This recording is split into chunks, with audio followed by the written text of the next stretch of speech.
Hey guys, this is Ash at Audio 46 and I'm super excited. I'm really excited because today I'm going to review this Westone B50, which is known for an impressive low end. I can't wait any longer, so let's just start. Alright, ready?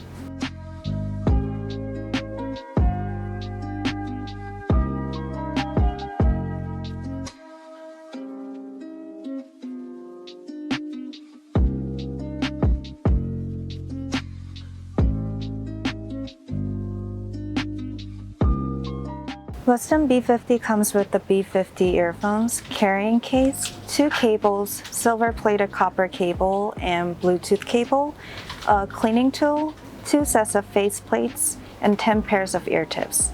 There are 5 BA drivers aimed for more bass and warmth. Okay, so just as my personal aesthetic point of view, I think the design is a little bit generic. I don't think I'm a huge fan of this big logo on this part of the earphone. But other than that, these are so light, it's almost like you're not holding anything. So I think that point kind of makes it easier for you guys to use it every day, and you don't have to be super careful like you're carrying like a mason jar. I actually have a scar here because I got stitches from holding a mason jar and falling, so all the pieces of glasses kind of like went into my hand. So these are nice. And in terms of fit-wise, these were really comfortable and felt secure in my ear because this tiny pea shape kind of merges, for the lack of terms, with your ears, and it feels like it's part of your ears, if it makes sense.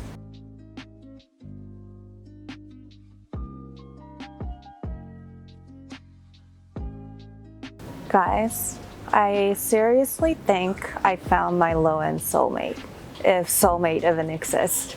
Alright, let me try to explain this without getting too hyper.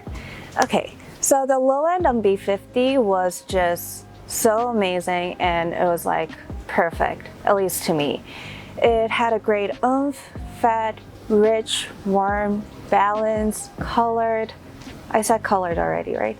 It was just everything. It sounded so good, so I can't even give you guys a list of songs to recommend to listen to because I just couldn't stop listening to one track after another. Like, it brings out the true sound of each bass instrument, and at the same time, it makes the sound so natural and gives this ample punch to the kick drums. And with that being said, I feel like hip hop and rock sounded the best on B50.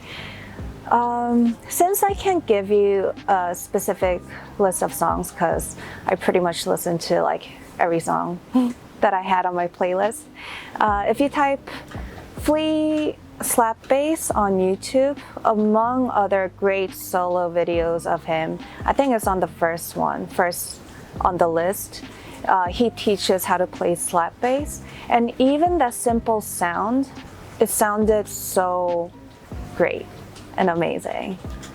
I kind of wish I had these in high school because I would watch Flea's videos like days and nights because I played bass, and maybe I could have been better at playing bass if I had these. Or maybe that's just an excuse. So the mid-range on B50 is interesting. I say interesting because the mid-range, especially the vocals, were very toned down, not forward at all, and almost too smooth, but it didn't sound bad at all. I actually didn't mind it.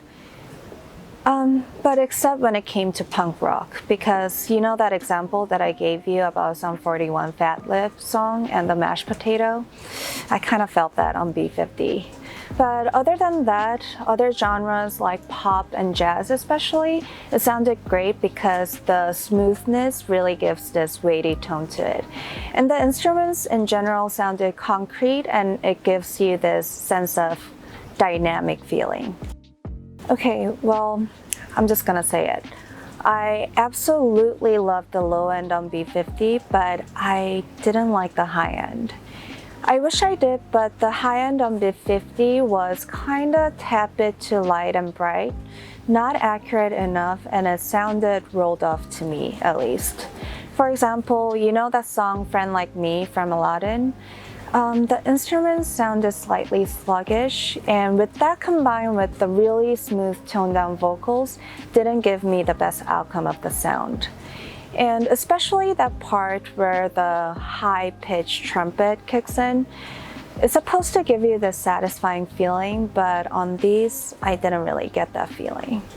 I also played trumpet for a while, and it was not my instrument. It's like so hard.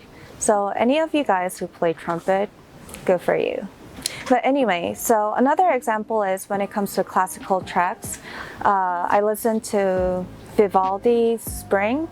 So in the beginning of that piece, there's a part where the high notes of the strings kind of sound like they're responding off or bouncing off each other, and that part especially didn't sound tight enough. So yeah, in that aspect, I don't know, it was questionable. But other than that, it did sound great on pop or electronic music tracks and with female vocals.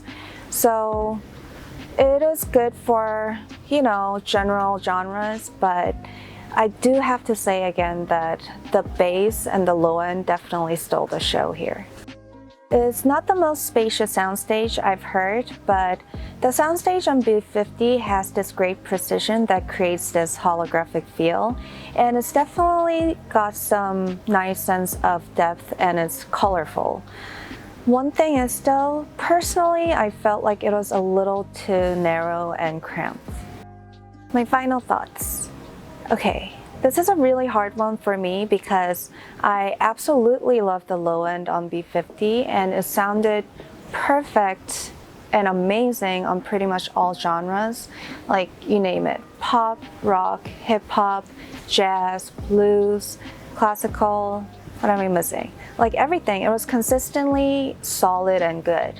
But the mid-range was questionable and the high end was a little unsatisfying for me. So I feel like if you listen to a lot of tracks that is bass heavy and concentrated on the low end, go for it, because I feel like the low end alone is worth this expensive price. But if you really put focus on good mid-range and high end, or listen to, you know, more of a well-rounded genres, then I will leave it up to you guys. I think that's the easiest way to put it.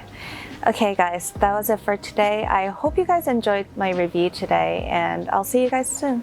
Bye.